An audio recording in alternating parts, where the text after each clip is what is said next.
Mas o lance das tábuas, que o pessoal fala. Os 10 mandamentos. Dos 10. Uhum. Ela não.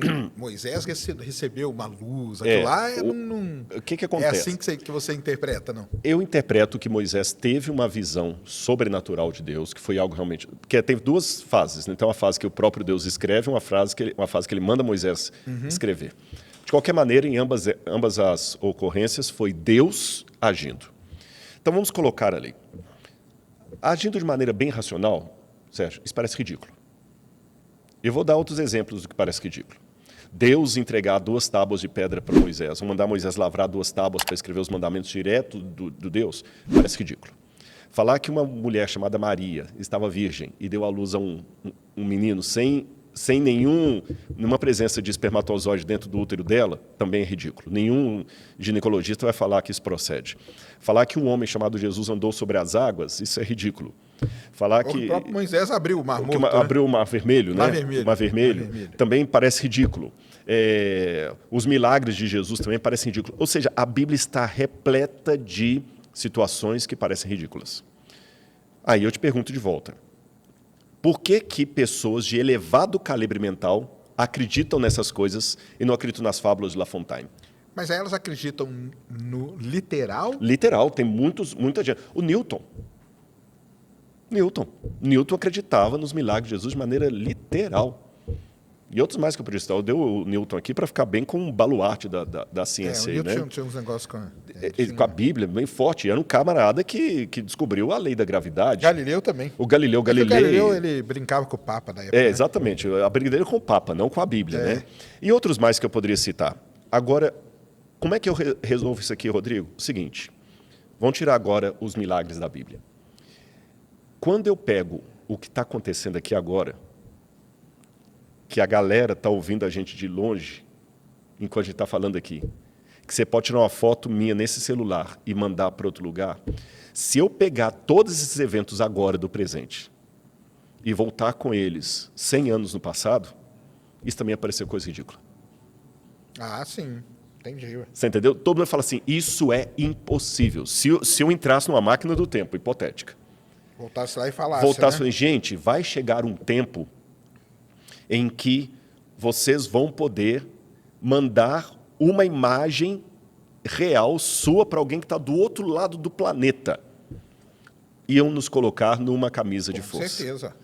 Então eu pergunto, será que os milagres da Bíblia são realmente coisas tão lendárias ou são apenas a ocorrência de fenômenos que hoje nós ainda não alcançamos?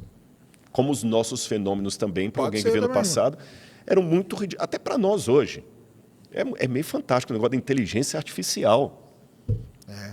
Mas aí seria o quê? Então, profecias. Não, profecias ou Deus o seguinte, partindo do pressuposto que Deus existe, porque para que os milagres da Bíblia aconteçam, eu só preciso de uma coisa, que exista um Deus Todo-Poderoso. Somente isso. Se Deus existe, os milagres são possíveis. Se Deus não existe, realmente eles não... Mas o pessoal, você chega a estudar algum tipo de milagre ou não faz parte do seu... Depende, porque veja bem... Porque tem o pessoal que tenta provar sim, você tem aquele que escreveu e a Bíblia tinha razão, né? Daqui a pouco eu não lembrar o nome dele. Algum milagre já foi provado cientificamente falando?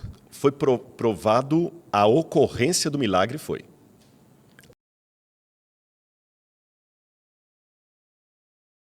A ocorrência do milagre foi provada cientificamente, não o modo como ele operou. Por exemplo, tem muitos médicos que têm esse testemunho. A pessoa estava com câncer, em estado terminal, câncer de grau elevado, foi lá, fez uma oração num padre, num pastor e tudo mais, voltou no médico no dia seguinte, o câncer desapareceu. Mas aí não era nada que ela já estava tomando, tem como isolar isso? Não, tem muitos médicos que falam o seguinte, olha, do ponto de vista médico, eu conheço casos, inclusive, de médicos ateus, que falam assim, eu sou ateu, continuo ateu, mas falo, na ciência não temos explicação para o que aconteceu. Entendi. Você entendeu? Então, em que sentido mas que o milagre é provado? Aí vem aquela pergunta, né? Tudo bem que ela por que teria escolhido aquela pessoa, vamos supor, que Deus ele é todo poderoso, tal, não sei o que, e gosta de todo mundo. Por que não salvou todo mundo, que estava naquele hospital, por exemplo? Vou piorar a sua pergunta. Se eu recebesse agora Vou piorar. Se você recebesse agora o dom da cura do câncer, eu tenho certeza, pelo coração que você tem, você ia cancelar. Rodrigo, desculpa. Galera, vamos parar a live por aqui. Eu tenho uma missão para fazer. Já pegaria o carro, correria para o Hospital do Câncer. Eu acho que você ia começar pela ala infantil. Isso. Ia curar todo mundo. Eu também. Por que Jesus curou só alguns? Será que Jesus gosta mais de uns que de outros? Eu vou explicar por quê. A Bíblia conta algo que em alemão eles chamam isso de Heilsgeschichte, a história da redenção. O mundo saiu fora dos planos do Criador. Então nós estamos num parênteses na eternidade, onde as coisas não estão como deveriam ser. E uma coisa que, por mais ateu que a pessoa seja, você tem que garantir. Quem fala isso é o Camus. O Camus dizia que todos nós nascemos com duas noções: o que o mundo é e o que ele deveria ser. E quanto mais distantes os dois estão, maior a nossa angústia. Tanto é que o Camus falava que o grande dilema da filosofia é saber por que é melhor viver a suicidar-se. Tem vários livros do Camus. Então, o que acontece? Nós temos essa noção do como o mundo deveria ser e como ele é. Se não existe Deus, se não existe eternidade, se não existe nada, essa noção ela é ridícula, porque o mundo é como é, porque é. Criança e leucemia não deveria ser uma coisa para nos assustar. Está lá, dá leucemia em criança. Mas tem algo dentro de nós que não aceita aquilo. Então, aí vem o teólogo e pergunta, por que eu não aceito se é uma coisa natural? Então, a gente aprende pela Bíblia que nós estamos num parênteses. O mundo não está como ele deveria ser. Aí acontece o seguinte, nesse momento aqui em que Cristo veio para resgatar a humanidade, tudo o que acontece aqui é provisório. É provisório. E se Jesus não salvasse ninguém, não curasse ninguém, seria o mais justo, não seria? Não, porque a gente ia se sentir completamente abandonado. Ele não dá sinal nenhum que ele esteve aqui. Se ele cura alguns, ele mostra, calma que eu estou aí. Então, por que ele não cura todos? Vou dar uma comparação e você vai entender. Uma vez eu viajei para Israel guiando um grupo. E um camarada chegou para mim muito sem graça e falou, cara, me ajuda aqui, porque o meu dente quebrou. Ele estava com vergonha, assim, com a mão, assim. Felizmente, era um dia que dava para levá-lo num dentista. Lá eu consegui um dentista, numa cidade de Beersheba. Levei o sujeito lá, o dentista falou, rapaz, está complicado aqui, olha. Já que você está viajando, eu faço o seguinte, eu vou colocar um provisório para você aguentar a viagem. Mas quando chegar no Brasil, troca pelo permanente. E o cara ficou feliz na viagem, deu certo. Eu não sei, mas eu imagino que ele chegou no Brasil, ele foi trocar pelo permanente. Pois é, e se ele resolvesse ficar com o provisório? Ia dar ruim. Da mesma maneira, a história. Se Cristo curasse todo mundo indistintamente aqui, enquanto a nossa realidade ainda é provisória, ele ia estar pegando uma coisa provisória e tornando permanente. Aí ia dar galho. Tanto é que na Bíblia os milagres de Jesus não foram definitivos. Jesus não tirou Lázaro da morte para sempre. Lázaro morreu depois de outra coisa. Todo mundo que Jesus ressuscitou, depois morreu de outra coisa. Todo mundo que Jesus curou, morreu de outra doença. Entendi. Então, os milagres que Jesus faz hoje é como aquela massinha do dentista no meu amigo lá em Israel. Estou colocando aqui só para você poder sorrir durante a viagem. Entendi. Você entendeu? É só um provisório. Então, entenda isso. Jesus, de certa forma, cura algumas pessoas como uma situação provisória para que nós possamos resistir nesse mundo mal até que ele venha para trazer o definitivo. Mas muita gente pode achar que isso é uma injustiça, né? Pode. Mas a pessoa só acha que é uma injustiça quando esbarra nela, né? Sim, imagina que, vamos supor que nós dois aqui estamos com câncer terminal. Aí você se salva. Jesus, Deus, te salvou, por que não me salvou? Exatamente. Eu vou ficar, entendeu? Mas por isso que eu falei, se a pessoa tem relação com Deus, ele sabe que Deus é a autoridade, que ele sabe o que está fazendo. É você com os seus filhos lá. Às vezes você vai tratar uma de um jeito ou de outro. Sim, e não é que entendi. Se elas confiam no pai, elas vão acreditar no que ele está fazendo, mesmo sem entender. É uma relação muito parental, aquela de Deus conosco. Entendi. E abrir o mar vermelho também é... Pois é. Como que é? Quando a gente pega tudo isso, lembra, nós temos duas posturas na teologia. Eu posso pegar uma postura de ceticismo, e considerar tudo que é fantástico como lendário, Sim. ou eu posso Ou falar, você não. pode ter uma interpretação Interpretação, daquilo. exatamente. Tá. Agora, só que, para eu Você é falar mais da linha da interpretação. da interpretação, mas eu sou conservador. Como assim? Conservador no sentido de, eu acredito que Jesus realmente ressuscitou, eu não acredito que aquilo é apenas uma parábola, eu acredito que Mas realmente você Jesus acredita fez que milagres. tem algumas parábolas na Bíblia? Tem parábolas Ou não? na Bíblia. Ah, você acredita? Acredito, claro. Mas aí que vem a minha questão para formatar essa resposta aqui.